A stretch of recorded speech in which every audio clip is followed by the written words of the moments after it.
Se você acha que o que fizeram com Silas Malafaia hoje tem a ver apenas com política e Bolsonaro, você tá muito enganado. O que eu vou contar pra vocês hoje nesse vídeo é muito pesado, por isso eu já vou pedir pra você prestar muita atenção e salve esse vídeo, porque eu não sei quanto tempo ele vai ficar por aqui. Bom, vamos lá. Para vocês entenderem o contexto, hoje a Polícia Federal cumpriu um mandato de busca e apreensão contra o Silas Malafaia, talvez o pastor mais famoso do Brasil. Para vocês entenderem o porquê que isso está sendo feito, eu vou ter que contar um pouco de história para vocês. Há poucos dias eu vi essa notícia aqui. Lula desiste de tentar apoio de evangélicos após o aumento de rejeição e preocupa aliados. Você pode achar que é coincidência essas duas matérias, da perseguição ao Silas com a desistência do Lula em tentar cooptar os evangélicos, mas não é. Tudo que acontece hoje, inclusive no Brasil, já aconteceu no passado. Pra você entender todo esse contexto, você precisa primeiro conhecer esse cara aqui, ó. Esse cara aqui é o Lenin. Lenin é o fundador, praticamente, da União Soviética e o primeiro líder comunista do mundo. Ele seguia a cartilha de Karl Marx, que dizia que a religião era o ópio do povo.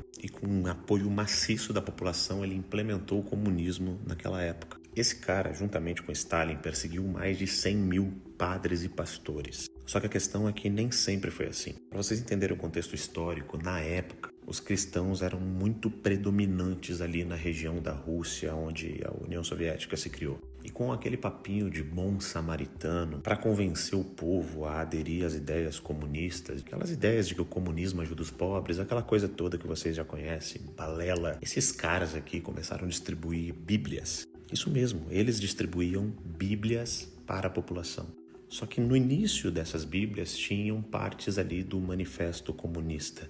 E basicamente era uma bíblia comunista que eles utilizaram para mostrar que eram bonzinhos e que precisavam do apoio da população. Com essa estratégia de conquistar os cristãos, e é muito importante que você entenda essa parte, eles conseguiram um apoio maciço da população e logo depois conseguiram, através da Revolução Russa, tomar o poder. Só que aí tudo mudou. Após a Revolução Russa, e quando já estava no poder, Lenin chamou a luta para difundir o ateísmo à causa do nosso Estado. E à época o governo teve dificuldades de botar a educação antirreligiosa nas escolas devido à falta de professores ateus. Mas por que isso é tão importante? Lenin, vendo que não conseguiria destruir os cristãos por causa que era muito enraigada aquela ideia do cristianismo, de Jesus e tudo mais, estava acima do Estado, onde essa galera acredita que o Estado tem que ser seu próprio Deus. Ele começou simplesmente a matá-los, persegui-los, prendê-los e fechar igrejas. Já deixo claro que isso não é opinião, é história. Ironicamente, faz muito sentido dentro daquela matéria que eu mostrei para vocês logo no início.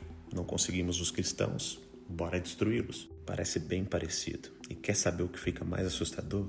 Assiste comigo esse trechinho desse vídeo aqui. Em segundo lugar, obviamente, como um socialista, um comunista, um marxista, eu faço aquilo que Lenin recomendava, análise concreta da situação concreta. Agora uma pausa para lembrar do passado recente, onde nós dizíamos, antes da galera ir para as caixinhas eletrônicas que escolhem seus representantes, que os cristãos estavam em risco com a eleição do cara que ganhou ou tomou o poder aqui no Brasil. Eles diziam que era fake news e censuraram essas opiniões de pessoas que estudaram a ideologia que eles diziam defender. Mas continuando a história, em todos os lugares que os comunistas, que a esquerda tomou o poder, isso aconteceu. Esse cara aqui é Mao Tse-tung, responsável pela Revolução Comunista da China. Assim que chegou ao poder, todas as igrejas foram confiscadas, os pastores e padres tiveram que fugir. Lá, a maioria, padres. Imagens de santos foram destruídas e os padres foram enviados para uma espécie de reeducação. E até hoje na China, os cristãos se submetem, ao regime comunista e se quiserem se encontrar para fazer seus cultos, têm que ser escondidos em locais subterrâneos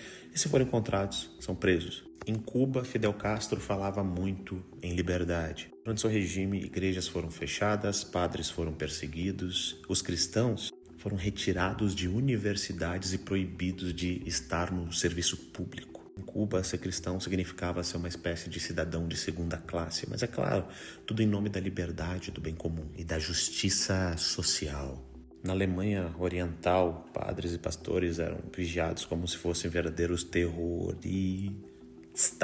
A polícia da Stasi simplesmente vigiava todos eles. E o mesmo aconteceu na Hungria, na Polônia, na Tchecoslováquia e todos os países influenciados pela antiga União Soviética. O objetivo sempre foi claro, nunca existia nenhum tipo de lealdade acima do Estado e do Partido Comunista, nem mesmo a Deus. Você não podia ser leal acima do regime. Você percebe o padrão, começa com a censura, depois vem o cancelamento, igual aqui no Brasil, Fizeram com o Frei Gilson porque ele fez uma oração dizendo para Nossa Senhora livrar o Brasil dos males do comunismo. E a esquerda caiu de pau em cima do cara, tentando cancelar ele de toda quanto é forma, enquanto ele fazia lives e cultos para milhares de pessoas durante as madrugadas. Acontece que depois do cancelamento vem a criminalização da opinião.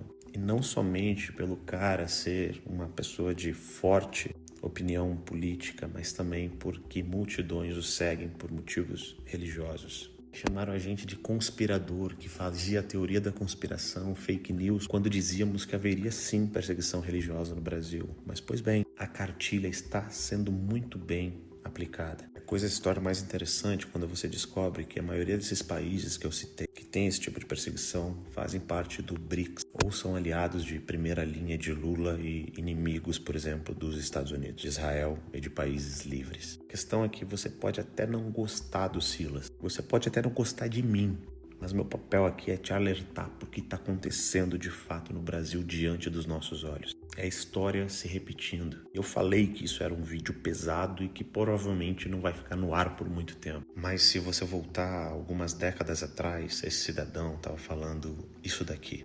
Não dá para você pegar o regime cubano, colocar no navio, trazer para o Brasil e decreto-lei número 1, socialismo à la cubana. Não dá certo. Ou trazer o soviético, sabe, através de um avião, chegar aqui e decretar socialismo via Suécia, também não dá certo. Eu acho que ele será demorado, ele será, sabe, penoso, mas será nos moldes em que a cabeça do povo brasileiro estiver preparada para implantá-lo. Acredito nisso, trabalho para isso. Acho difícil, veja, eu sou tão pessimista que eu acho difícil que mesmo que a gente fizesse a revolução hoje nesse país, depusesse o governo, a gente, para implantar esse socialismo, levaria quantos 30, 40, 50 anos para implantar num país de tantas coisas como o Brasil. Então, se você acha que a prisão, a perseguição hoje ao Silas Malafaia é um fato isolado, eu só tô aqui para te dizer, não é. Se você é cristão, se você é padre, se você é pastor, e você ainda acha que tem que ficar calado, não ter posição, entenda que talvez no futuro não sobre nenhum mais para falar. Mesmo que você ache que o Silas fale demais. O recado tá dado. Segue o Rony Gabriel.